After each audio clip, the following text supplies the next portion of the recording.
Hello guys.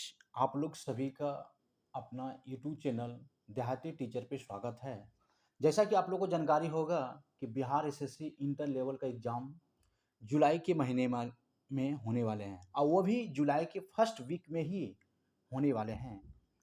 तो इसको देखते हुए हमने Bihar SSC inter level editorial publication का प्रैक्टिस सेट प्रतिदिन एक एक प्रैक्टिस सेट आप लोगों को दे रहे हैं और आप लोगों को प्रैक्टिस सेट 1 से लेकर के 10 तक दे दिए हैं। अगर जो नहीं जा देखे हैं हमारे यूट्यूब चैनल पे जाकर के उसका प्लेलिस्ट बना हुआ है, वहाँ पे आप लोग जाके देख सकते हैं। और आज हमने आप लोगों के बीच में प्रैक्टिस सेट नंबर 11 करने जा रहे हैं। तो चलिए समय को ना बर्बाद करते हुए आगे की ओर चलते हैं और ये आपका पहला क्वेश्चन है।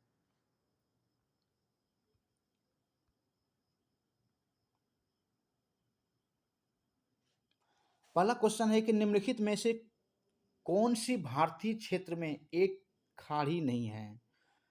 तो देखिए, भारतीय क्षेत्र में एक खाड़ी कौन सी नहीं है, इसके बारे में मुझे जानकारी लेना है। तो कहता है कि अकावा की खाड़ी लाल सागर के उत्तरी भाग में सिनाई प्रायद्वीप से पूरब में और अरब मुख्य भूमि में पश्चिम में एक बड़ी खाड़ी है। इस खाड़ी में लगे देश मिस्र होते हैं, इजराइल होते हैं, जॉर्डन होते हैं और सऊदी अरब होते हैं। तो भारतीय क्षेत्र में जो है अकाबा की खाड़ी नहीं है। और कच्छ की खाड़ी भारतीय क्षेत्र में है, कैम्बे की खाड़ी भारतीय क्षेत्र में, मन्नार की खाड़ी तमिलनाडु भारतीय क्षेत्र में है, जबकि अकाबा की खाड़ी जो है भारतीय क्षेत्र में नहीं है। आगे की ओर चलते हैं। नेक्स्ट क्वेश्चन है, दूसरा नंबर कहता है कि निम्न में से कौन सा यूरोपीय देश है। तो ये बुल्गारिया जो है ये एक यूरोपीय देश है, क्योंकि बुल्गारिया दक्षिण पूर्व यूरोप में स्थित एक देश है। बुल्गारिया जो है यह यूरोप के दक्षिण पूर्व में स्थित है। ठीक है। अगला क्वेश्चन है, भारत वन स्थिति रिपोर्ट ISFR 2021 के अनुसार देश का कुल वन और वृक्ष आवरण क्षेत्र कितना प्रतिशत है। तो ये जो है कुल वन और वृक्ष आवरण देश के भौगोलिक क्षेत्र का 24.62% है, इसलिए इसका आपका आंसर बी होगा। अगला क्वेश्चन है, 2011 की जनगणना के अनुसार बिहार की साक्षरता दर कितनी है। तो देखिए, 2011 की जनगणना के अनुसार बिहार में साक्षरता दर जो था वो 61.8% थी, जिसमें पुरुष की साक्षरता दर जो है वो 71.20 था, ये पुरुष का। और महिला की साक्षरता दर जो था वो 52.5% था। जबकि बिहार की अगर साक्षरता दर तो 61.8% है। अगर पुरुष का पूछ ले तो 71.2%, महिला के पूछ ले तो 52.5%, जबकि 2011 की जनगणना अनुसार बिहार की साक्षरता दर पूछे तो 61.8% है। चलिए अब आगे की ओर चलते हैं। नेक्स्ट क्वेश्चन है, दक्षिण पश्चिम मानसून काल में निम्नलिखित स्थानों में से सबसे कम वर्षा कहाँ होती है। तो देखिए, जब दक्षिण पश्चिम मानसून आता है तो निम्नलिखित स्थानों में कई स्थान ऐसे हैं जहां पे कम वर्षा होती है, जबकि यहां सर्वाधिक वर्षा जो होती है वो लौटती मानसून द्वारा होती है। लेकिन सबसे कम वर्षा जो है वो चेन्नई में होता है। लेकिन अगर बोलेगा कि लौटती हुई मानसून में सबसे अधिक वर्षा कहाँ होती है, तो यही उत्तर पूर्व चेन्नई में ही होता है। नेक्स्ट क्वेश्चन है, मसानजोर जल विद्युत परियोजना किस नदी पे स्थित है। तो मसानजोर जल विद्युत परियोजना जो है यह मयूराक्षी नदी पे स्थित है। हुगली जो है वो दामोदर नदी पे स्थित है, जो कि दामोदर नदी जो है आपको पश्चिम बंगाल में पाया जाता है। अगला क्वेश्चन है, किस स्थान पर पृथ्वी का चुंबकीय क्षेत्र क्षैतिज होता है। तो देखिए, तो कहता है कि किस स्थान पर पृथ्वी का चुंबकीय क्षेत्र क्षैतिज होता है। चुंबकीय यामोत्तर, चुंबकीय भूमध्य, भौगोलिक ध्रुव और कर्क रेखा। तो इसका आपका आंसर होगा चुंबकीय भूमध्य, क्योंकि चुंबकीय भूमध्य पर चुंबकीय क्षेत्र जो होता है वो क्षैतिज होता है। अब आपका अगला क्वेश्चन है, कहता है अगला क्वेश्चन है कि बंदी प्रत्यक्षीकरण की रीट जारी करने की शक्ति किसमें निहित है। तो बंदी प्रत्यक्षीकरण की रीट जारी करने की शक्ति जो है वो आपका उच्चतम न्यायालय के साथ साथ उच्च न्यायालय में भी शक्ति निहित होती है। आपका अगला क्वेश्चन है, किस अनुच्छेद के तहत किसी राज्य की विधानसभा में 500 से अधिक तथा 60 से कम सदस्य नहीं हो सकते हैं। तो ये अनुच्छेद 170 में कहा गया है कि किसी भी विधानसभा में 500 से अधिक तथा 60 से कम सदस्य नहीं हो सकते हैं, और ये आपका अनुच्छेद 170 में बोला गया है। अब आपका अगला क्वेश्चन है क्वेश्चन नंबर 10। क्वेश्चन नंबर 10 बोलता है,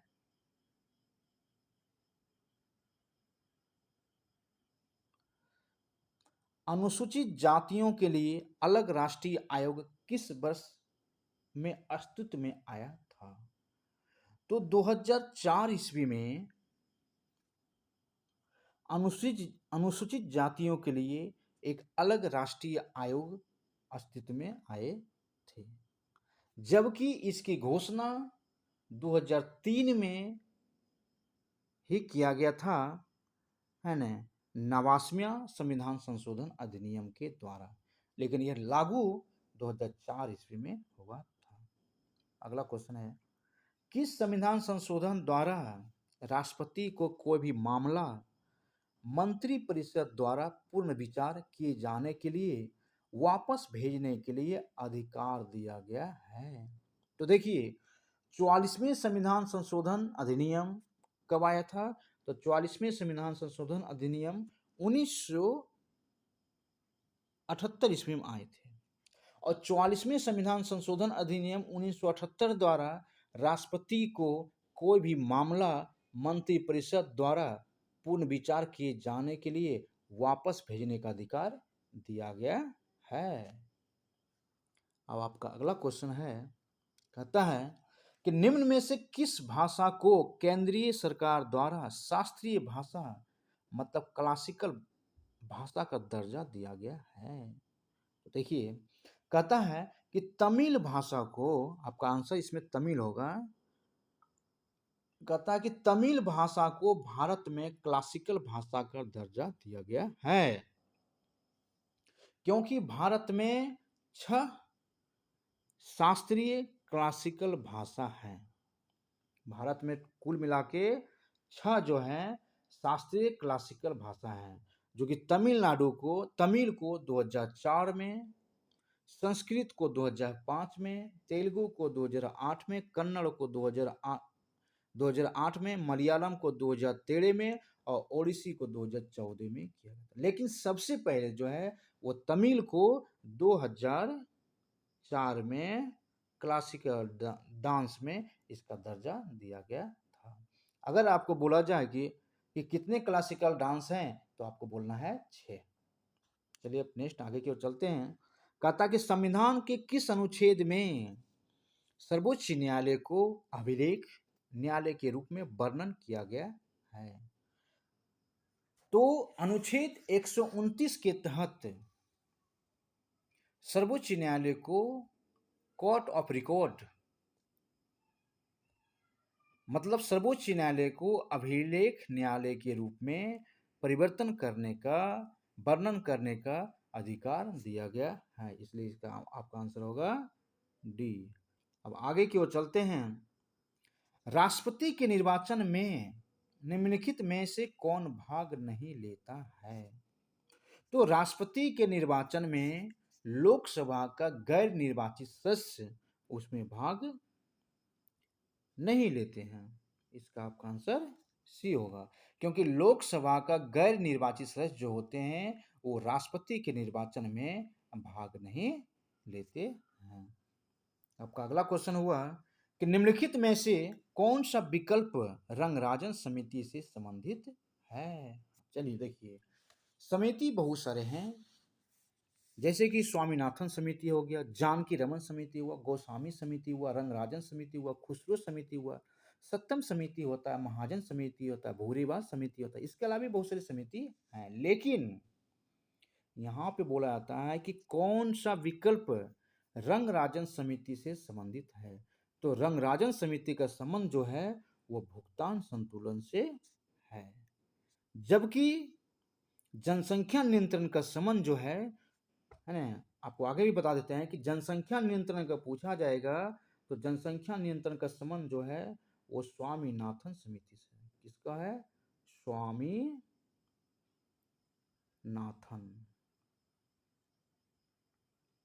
अगर ई कॉमर्स कराधान पूछा जाए है ना, तो ई कॉमर्स में जो है वो आपको खुसरो समिति आ जाएगा, जबकि जीएसटी पूछा जाएगा तो अब फिर आगे की ओर देखना है।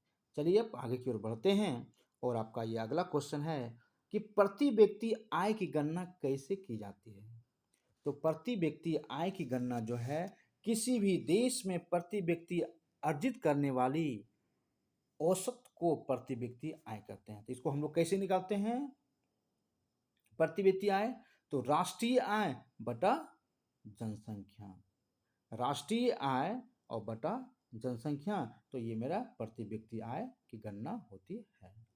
अब आपका अगला क्वेश्चन है, कहता है निम्न में से कौन सा एक भारतीय रिजर्व बैंक का कार्य नहीं है। तो देखिए, साख सृजन जो होता है वो भारतीय रिजर्व बैंक का कार्य नहीं होता है, क्योंकि साख सृजन जो है ये भारतीय रिजर्व बैंक नहीं करते हैं।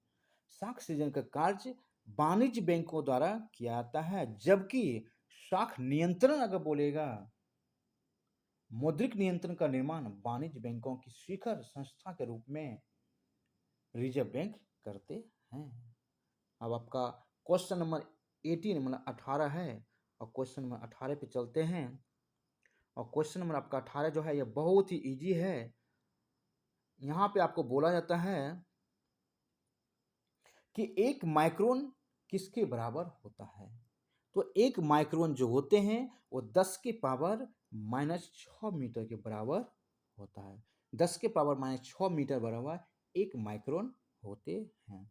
आपका अगला क्वेश्चन है कि निम्नलिखित में से कौन एक नाइट्रोजन उर्वरक नहीं है। तो सुपर फॉस्फेट ऑफ लाइम जो है, सुपर फॉस्फेट ऑफ लाइम जो है ये नाइट्रोजन उर्वरक नहीं है। इसके अलावा जो है अमोनियम सल्फेट ये नाइट्रोजन उर्वरक है, कैल्शियम साइनाइड नाइट्रोजन उर्वरक है, यूरिया जो है ये नाइट्रोजन उर्वरक है, जबकि सुपर फॉस्फेट ऑफ लाइम जो है ये नाइट्रोजन उर्वरक नहीं है। इसके बाद अगला क्वेश्चन है कि अल्फा कण के दो घन आवेश होते हैं। अल्फा कण के दो घन आवेश होते हैं और इसका द्रव्यमान जो होता है लगभग बराबर होता है। तो इसका आपका आंसर होगा हीलियम के परमाणु के नाभिक के। इसका आपका आंसर क्या होगा?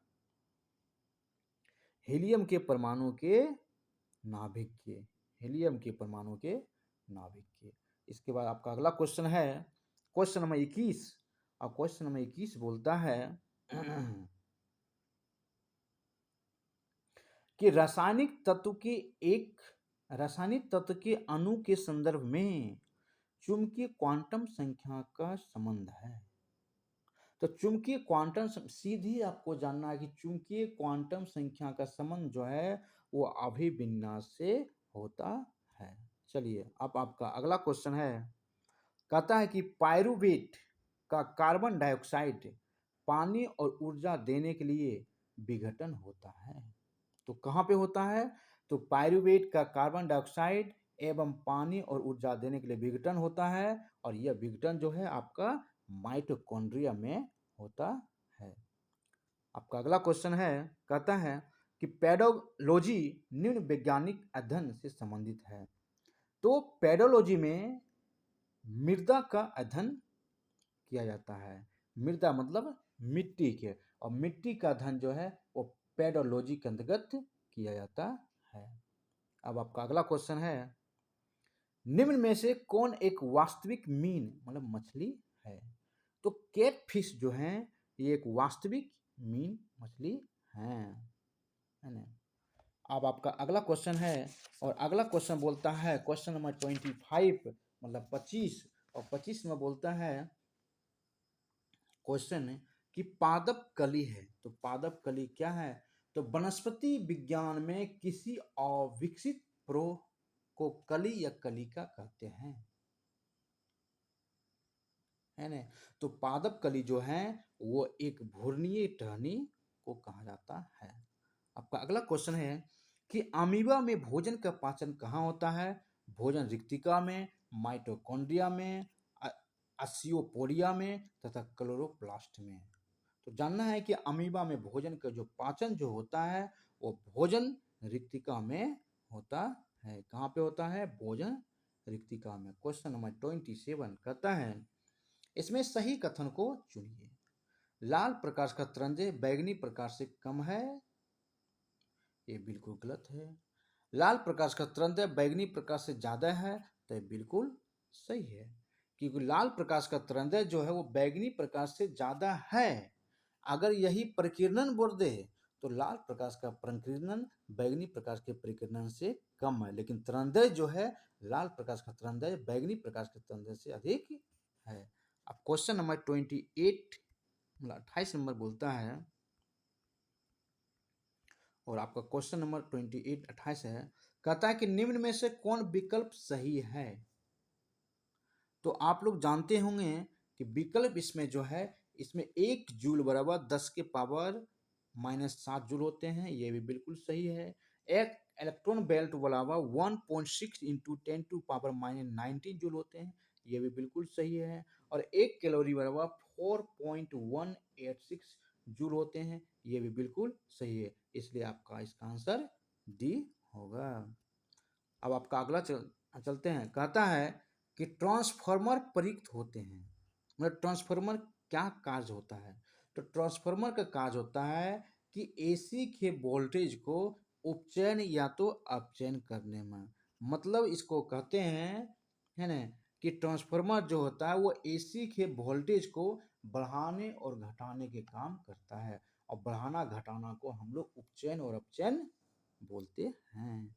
आपका अगला क्वेश्चन है, कहता अनुदैर्ध्य तरंग का उदाहरण है। तो ध्वनि जो होते हैं वो ध्वनि अनुदैर्ध्य तरंग का उदाहरण होते हैं। जबकि आपको अगर बोल दे कि प्रकाश, तो प्रकाश जो होता है वो प्रस्थ तरंग के उदाहरण होते हैं। ध्वनि दैर्ध्य होते हैं और प्रकाश प्रस्थ होते हैं। आपका अगला क्वेश्चन है, ये बहुत ही इंपॉर्टेंट क्वेश्चन है कि गुरुत्वाकर्षण स्थिरांक बड़ी जी एक नियतांक है और जिसका मान होते हैं 6.67 into 10 to the power -11 newton metre square बटा केजी स्क्वायर। अगर बड़ी जी अगर छोटी जी बोल दे तो उसका मान अलग होता है, लेकिन बड़ी जी का मान जो होते हैं गुरुत्वाकर्षण स्थिरांक होते हैं, और उनका मान जो होता है 6.67 into 10 to the power -11 newton metre square बटा केजी स्क्वायर होता है। आपका अगला क्वेश्चन है 32, कहता है कि जब किसी तालाब के शांत जल में पत्थर फेंका जाता तो तालाब में जल के पृष्ठ पर उठने वाली लहरें कैसी होती हैं?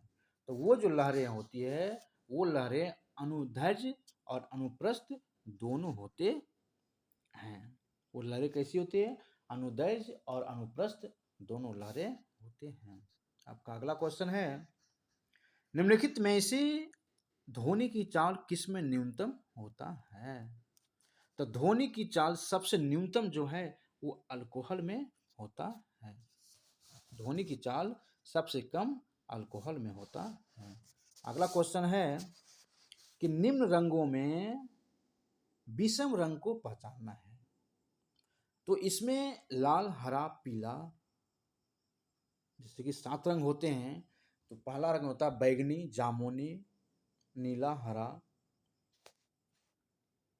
पीला, नारंगी, लाल होते हैं। जबकि उसमें आपका भूरा रंग जो है वो नहीं होते हैं। अगला क्वेश्चन है, इंसुलेटर का विद्युत प्रतिरोध होता है। तो इंसुलेटर का विद्युत प्रतिरोध जो होता है वो असीम रूप से उच्च होते हैं। आपका अगला क्वेश्चन है 36, और 36 बोलता है कि संवहन द्वारा ऊष्मा का स्थानांतरण हो सकता है। हाँ, देखिए ये भी बहुत ही इंपॉर्टेंट क्वेश्चन है कि संवहन द्वारा ऊष्मा का स्थानांतरण जो होता है वो गैस एवं द्रव में होते हैं। जबकि आपका बोल दे कि अगर ठोस में, तो ठोस में ऊष्मा का संचरण जो होता है वो चालन विधि द्वारा होता है। मतलब चालन विधि द्वारा ऊष्मा का संचरण ठोस में होती है, जबकि संवहन विधि द्वारा ऊष्मा का स्थानांतरण गैस एवं द्रव में होते हैं। अब आपका अगला क्वेश्चन है, जब किसी बोतल में पानी भरा जाता है और उसे जमने दिया जाता है तो बोतल टूट जाती है। बोतल क्यों टूट जाती है? तो बोतल टूटने का कारण है कि पानी जब जमता है तो पानी जमने पर वो फैल जाता है ना? और पानी जमने पर जब फैल जाता है तो वो बोतल टूट जाती है ना? तो इसका आंसर ये होगा कि पानी जमने पर फैल जाता है। क्वेश्चन नंबर 38 है। क्वेश्चन नंबर 38 बोलता है, मतलब 38,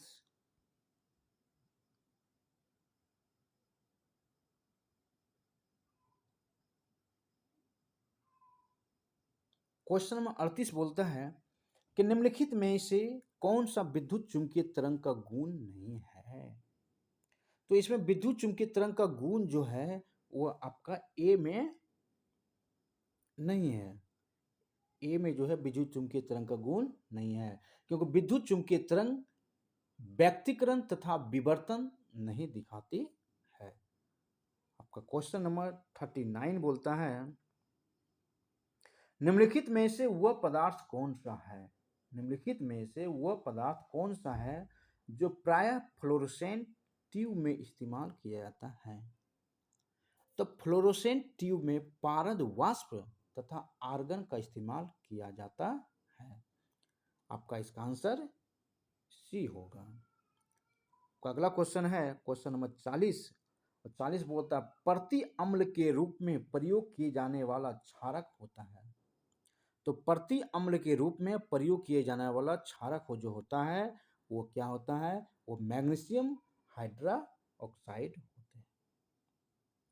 क्वेश्चन नंबर 41, मतलब 41 बोलता है कि सोमालिया की राजधानी कहाँ है? तो देखिए, तो सोमालिया की राजधानी जो है वह आपका मेगाडिशु है ना? जबकि बुडापेस्ट जो है वो हंगरी की राजधानी है, बुखारेस्ट जो है वो रोमानिया की राजधानी है, और किसांका जो है वह कांगो की राजधानी है।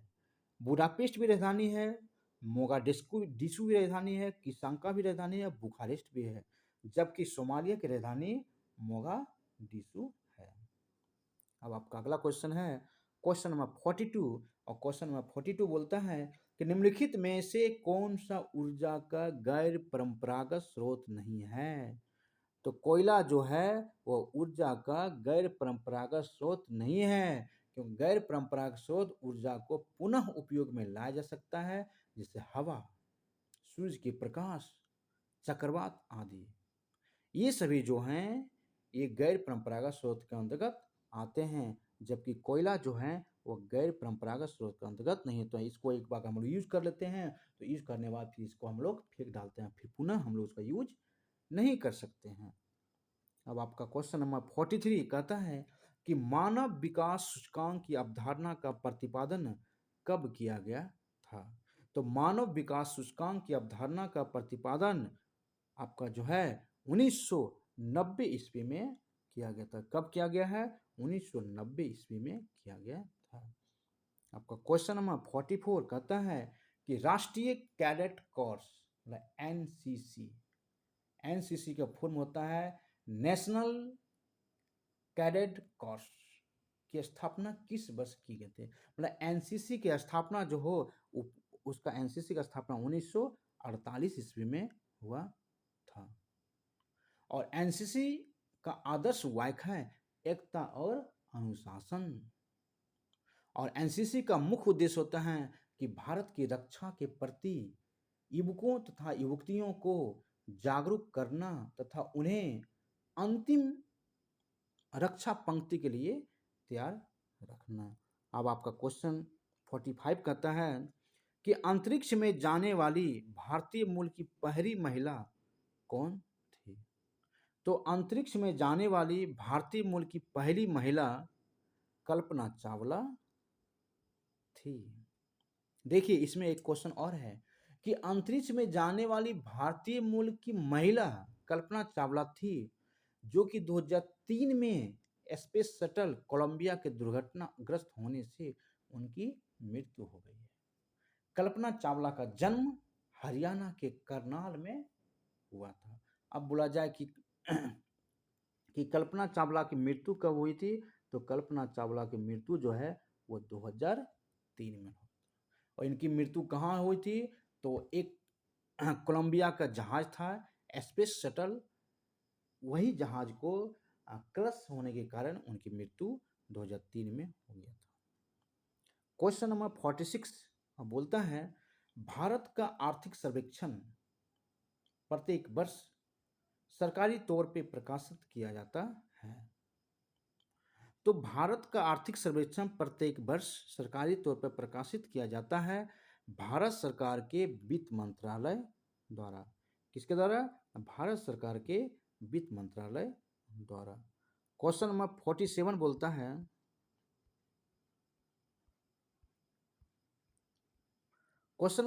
बोलता है कि निम्नलिखित में से क्या भारत में नीली क्रांति से संबंधित है? देखिए क्रांति बहुत सारे होते हैं, हरित क्रांति, श्वेत क्रांति, भूरी क्रांति, पीली क्रांति, लाल क्रांति, लेकिन नीली क्रांति का संबंध जो है वो आपका मत्स्य पालन का संबंध जो होते हैं वो नीली क्रांति से होते हैं। जबकि आपको बोला जाए बागवानी तो इसका अलग होता है ना, बागवानी का अलग होता है, पुष्प कृषि अलग होता है, रेशम उत्पादन अलग होते हैं, लेकिन नीली क्रांति के संबंध मत्स्य पालन से होते हैं। अब आपका क्वेश्चन नंबर 48, अब 48 क्वेश्चन में बोलता है कि मेक इन इंडिया कार्यक्रम का आरंभ कब किया गया था? तो मेक इन इंडिया कार्यक्रम का आरंभ सितंबर 2014 ईस्वी में प्रधानमंत्री नरेंद्र मोदी के द्वारा लागू किया गया था। प्रधानमंत्री नरेंद्र मोदी द्वारा मेक इन इंडिया कार्यक्रम सितंबर 2014 ईस्वी में प्रारंभ किए थे और इस कार्यक्रम का उद्देश्य मेन था कि भारत को एक प्रमुख निवेश गंतव्य तथा विनिर्माण, डिजाइन एवं नवाचार के वैश्विक केंद्र के रूप में प्रचारित करना है। क्वेश्चन नंबर 49 बोलता है भारतीय अंतर्देशीय जलमार्ग प्राधिकरण का गठन किस वर्ष हुआ था? तो भारतीय अंतर्देशीय जलमार्ग प्राधिकरण का गठन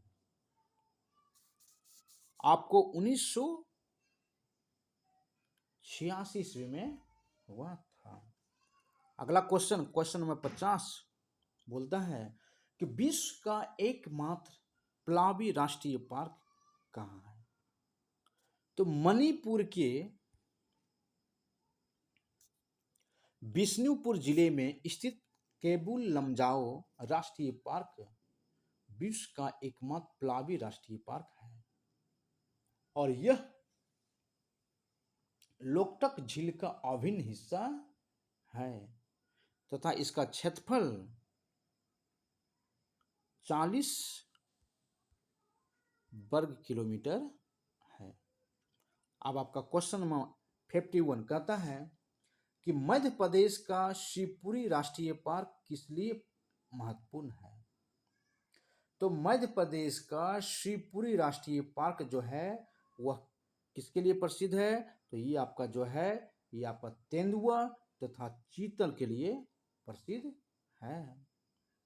क्वेश्चन नंबर 52 कहता है कि भारतीय मुख्य भूमि का सबसे दक्षिणतम बिंदु कौन है? तो केप केमोरियन जो है वो भारतीय मुख्य भूमि का सबसे दक्षिणतम बिंदु है जो कन्याकुमारी तमिलनाडु में उपस्थित है। इंदिरा पॉइंट जिसे हम पिवोलियन पॉइंट भी बोलते हैं, यह भारत की मुख्य भूमि से दूर दक्षिणतम बिंदु है जो अंडमान निकोबार द्वीप समूह के ग्रेट निकोबार द्वीप समूह में अवस्थित है। क्वेश्चन नंबर 53 बोलता है कि भारत में दीर्घकालीन राजकोषीय नीति की घोषणा किस वित्त मंत्री द्वारा की गई थी? तो आप लोग जानते होंगे बीपी सिंह। बीपी सिंह ने 1985 से 86 ईस्वी में बजट भाषण में तत्कालीन वित्त मंत्री बीपी सिंह द्वारा दीर्घकालीन राजकोषीय नीति की घोषणा की गई थी। क्वेश्चन नंबर 54 बोलता है, विशिष्टाद्वैतवाद नामक दर्शन शास्त्र की स्थापना की थी। तो विशिष्टाद्वैतवाद नामक दर्शन शास्त्र की स्थापना किसने की थी? तो इसका स्थापना जो है रामानुजाचार्य के द्वारा किया गया था। क्वेश्चन नंबर 55 बोलता है, मतलब 55, और इसमें मिलाना है। तो इसमें मिलाना है क्या कि कौन सा हड़प्पा स्थल का आधुनिक नाम क्या है ना? तो देखिए, धौलावीरा जो है यह कच्छ जिला में है। धौलावीरा कहाँ है? तो धौलावीरा जो है आपका कच्छ जिला में है। जबकि बनमाली जो है यह हिसार हरियाणा में है। लोथल जो है यह अहमदाबाद में है। और कालीबंगन जो है यह हनुमानगढ़ में है। धौलावीरा जो है वो गुजरात के कच्छ जिले में स्थित है। जबकि बनावली जो है वह हरियाणा के हिसार जिले में है। और लोथल जो है वह गुजरात में अहमदाबाद जिले में भोगवा नदी के तट पे है ना? ये क्वेश्चन थोड़ा सा डीपली ले लिए हैं, इसको आपको अच्छा से याद करना है। क्या याद करना है? कि धौलावीरा जो है वो गुजरात के कच्छ जिले में है, ठीक। बनावली जो है वो हरियाणा के हिसार जिले में है। लोथल जो है वो गुजरात में अहमदाबाद जिला में भोगवा नदी के तट पे स्थित है। क्वेश्चन नंबर 56 बोलता है कि प्राचीन भारत में निम्नलिखित में से कौन सा बंदरगाह कोरोमंडल तट पे अवस्थित था? तो पश्चिमी घाट जो होते हैं, यानी इसका आपका आंसर जो है वो अरिकमेडु होगा, क्योंकि प्राचीन भारत में अरिकमेडु जो है वो कोरोमंडल तट पे अवस्थित बंदरगाह था। कोरोमंडल तट का एक चौड़ा तटीय मैदान है जो पूर्वी तमिलनाडु में स्थित है। आपका इसके बाद क्वेश्चन नंबर आता है 57, है ना? और क्वेश्चन नंबर 57 बोलता है, क्वेश्चन में आपका 57 बोलता है, देखिए गाइज, इसमें जितने भी सारे क्वेश्चन दिए हुए हैं सभी को थोड़ा सा स्किप रोक करके और सारे को सीट मार लीजिएगा। अगर सीट में आप लोग मार लेते हैं तो आप लोग को प्रोग्रेस बहुत जल्दी आगे की ओर बढ़ेगा।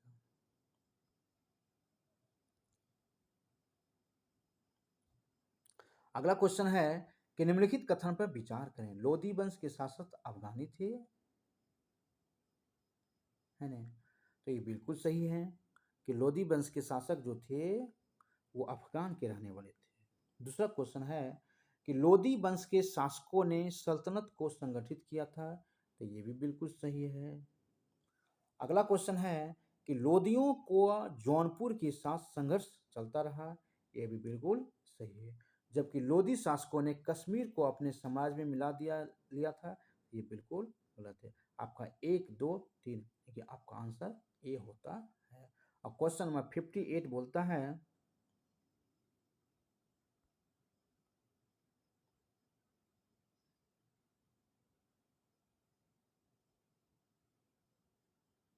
क्वेश्चन नंबर 58 बोलता है कि रामोसी विद्रोह सही रूप में किस भौगोलिक क्षेत्र में हुआ था? तो रामोसी विद्रोह जो है वो पश्चिमी घाट में हुआ था। रामोसी विद्रोह कहाँ हुआ था? तो रामोसी विद्रोह जो है वो पश्चिमी घाट के क्षेत्र में हुआ था। आपका अगला क्वेश्चन है, नौजवान सभा नामक क्रांतिकारी संगठन की स्थापना भगत सिंह द्वारा किस वर्ष की गई थी? तो भारत में स्वतंत्रता संग्राम के दौरान भारत में स्वतंत्रता संग्राम कब हुआ था? 1857 ईस्वी में। तो भारत में स्वतंत्रता संग्राम के दौरान प्रमुख क्रांतिकारी संगठन हैं, जो कि एक पहला है मित्र मेला, इसके संस्थापक थे B D. Savarkar.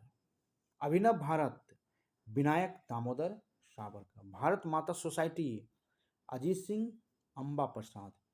Indian home rule society, Shyam ji Krishna Varma. Ghadar Dal, Lala Hardayal एवं सोहन सिंह भाकना। जबकि नौजवान सभा के कौन थे? तो नौजवान सभा के जो थे वह, इसकी स्थापना जो है 1926 ईस्वी में किया गया था। अब क्वेश्चन नंबर 60 बोलता है, यानी क्वेश्चन नंबर 60, 1928 ईस्वी में साइमन कमीशन भारत में किसी उद्देश्य से आया था? तो देखिए बहुत ही इंपॉर्टेंट क्वेश्चन है, क्योंकि साइमन कमीशन जो है वो भारत में 1928 ईस्वी में आया था प्रशासनिक सुधार पे विचार करने के लिए। आपका क्वेश्चन होता है 61, कहता है कि शेर शाह सूरी द्वारा स्थापित साम्राज्य में निम्नलिखित में से कौन सा क्षेत्र शामिल नहीं था? तो शेर शाह सूरी द्वारा कश्मीर जो है वो हमारे साम्राज्य में शामिल नहीं था।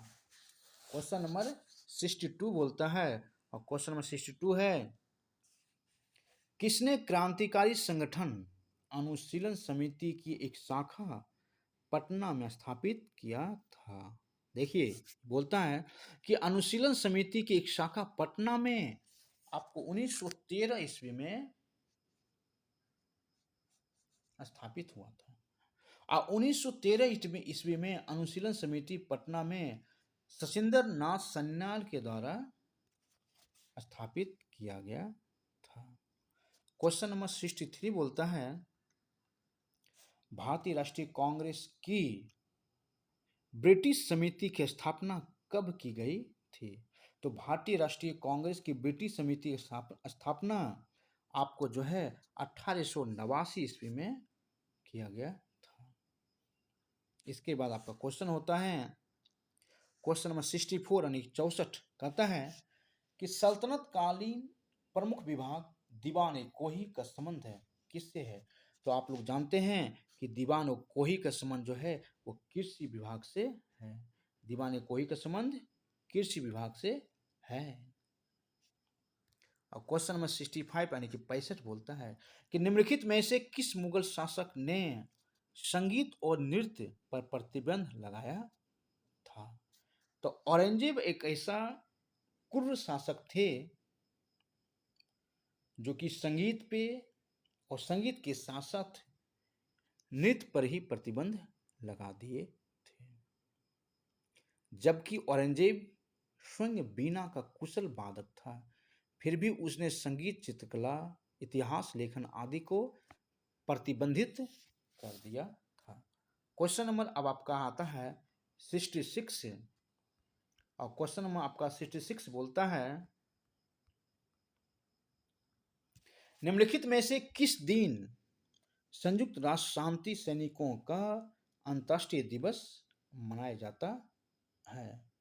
तो देखिए 29 मई को मनाए जाने वाला संयुक्त राष्ट्र शांति सैनिकों का अंतर्राष्ट्रीय दिवस है ना 1948 ईस्वी में नीले झंडे के नीचे काम करने वाले 10 लाख से अधिक कर्मियों की सेवा और बलिदान को पहचानने का एक अवसर मिला था, है ना। तो किस दिन संयुक्त राष्ट्र शांति सैनिकों का अंतर्राष्ट्रीय दिवस?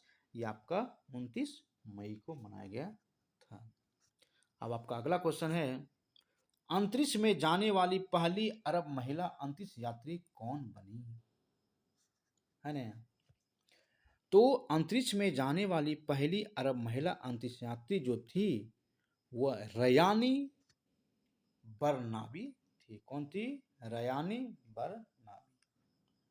आपका क्वेश्चन नंबर 68 बोलता है कि नोबेल शांति पुरस्कार 2023, मतलब नोबेल शांति पुरस्कार 2023 प्राप्त करने वाली नरगिस मोहम्मदी का संबंध किस देश से है?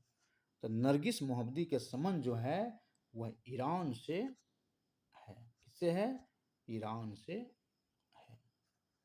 क्वेश्चन नंबर 69 है कि केंद्र सरकार ने निम्न में से किसके विजन को आकार करने के लिए अलग सहकारिता मंत्रालय बनाया था? तो इसका आपका आंसर जो होगा वो सहकार से समृद्धि। आपका क्वेश्चन होता है 70, कहता है एशियन पैरा गेम्स 2023 में पैरा कैनोइंग में स्वर्ण जीतने वाली पहली भारतीय कौन थी? तो एशियन पैरा गेम्स 2023 में पैरा कैनोइंग में स्वर्ण जीतने वाले पहले भारतीय जो थी वो प्राची यादव थी। ठीक है। क्वेश्चन नंबर 71 बोलता है विश्व प्रेस स्वतंत्रता सूचकांक 2023 में निम्नलिखित में से किस देश को अंतिम स्थान दिया गया था? तो इसमें जो है आपको अंतिम स्थान जो है किसको दिया गया है उसी आपको चुनना है। तो इसमें जो है आपका अंतिम स्थान जो है ये आपका उत्तरी कोरिया को दिया गया था। आपका क्वेश्चन होता है 72 और 72 बोलता है कि नवंबर 2023 में पहला आर्टिफिशियल इंटेलिजेंस सुरक्षा शिखर सम्मेलन 2023 का आयोजन किस देश में किया गया था? तो यह जो है यह आपका ब्रिटेन में किया गया था। और क्वेश्चन नंबर 73 बोलता है कि आयुर्वेद में नवाचार और अनुसंधान को बढ़ावा के लिए किस मंत्रालय के तहत केंद्रीय आयुर्वेद विज्ञान अनुसंधान परिषद CCRAAS ने आयुर्वेद ज्ञान नैपुण पहल AGNI की शुरुआत की है? तो ये जो है ये आयुष मंत्रालय द्वारा किया गया है। क्वेश्चन नंबर 74 बोलता है महान भारतीय खिलाड़ी तुलसीदास बलराम का हाल ही में निधन हो गया और वह किस खेल से संबंध रखते थे? हैं तो तुलसीदास का संबंध जो है वो फुटबॉल से खेलते थे।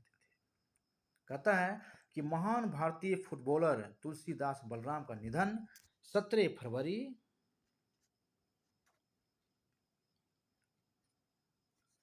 2023 को हुआ था। उन्होंने 7 सत्र में भारत के लिए 14 सहित 131 गोल किए। साथ ही साथ ये जो भारतीय खिलाड़ी तुलसीदास जी हैं इन्हें 1962 ईस्वी में भारत सरकार से इन्हें अर्जुन पुरस्कार भी मिला था। क्वेश्चन में आपका 75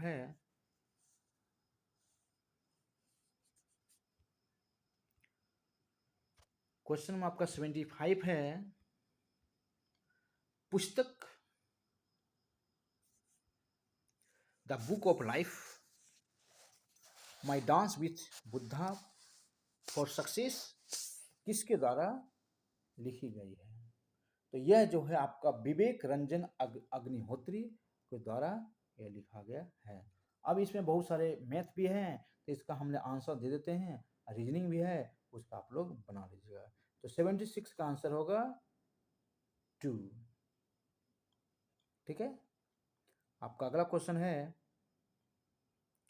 77 का आंसर होगा बी, 78 का आंसर होगा सी,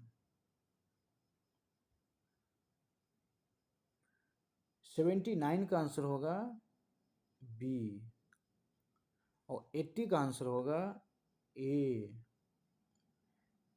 और इसमें आपका 82 का आंसर होगा 82 थोड़ा सा बड़ा क्वेश्चन है ना। 82 का जो 81 का आंसर होगा 81 का आंसर होगा आपका सी, 81 का आपका आंसर सी और 82 का आपका आंसर होगा 82 का आपका आंसर होगा 82 का आपका आंसर होगा डी 4:3। अब आपका 83 और 83 का आंसर होगा 83 का आंसर जो होगा वो 25:52 होगा। 83 का होगा है ना तो 83 का होगा आपका आंसर ए। अब आपका इसके बाद क्वेश्चन होता है 84, और क्वेश्चन में 84 का आपका आंसर होगा, 84 का आंसर है डी। 85 का आंसर है डी। 86 का आंसर है, 86 का आंसर है सी। और 87 का आंसर है ए। 87 का आंसर है ए। और 88 का आंसर है बी। 88 का आंसर है बी। जबकि 89 का आंसर जो है वो 89 का आंसर है सी। 89 का आपका आंसर होगा सी। और आपका अंतिम क्वेश्चन है 90 का आंसर होगा, 90 का आंसर होगा आपका सी। चलिए, बहुत बहुत धन्यवाद।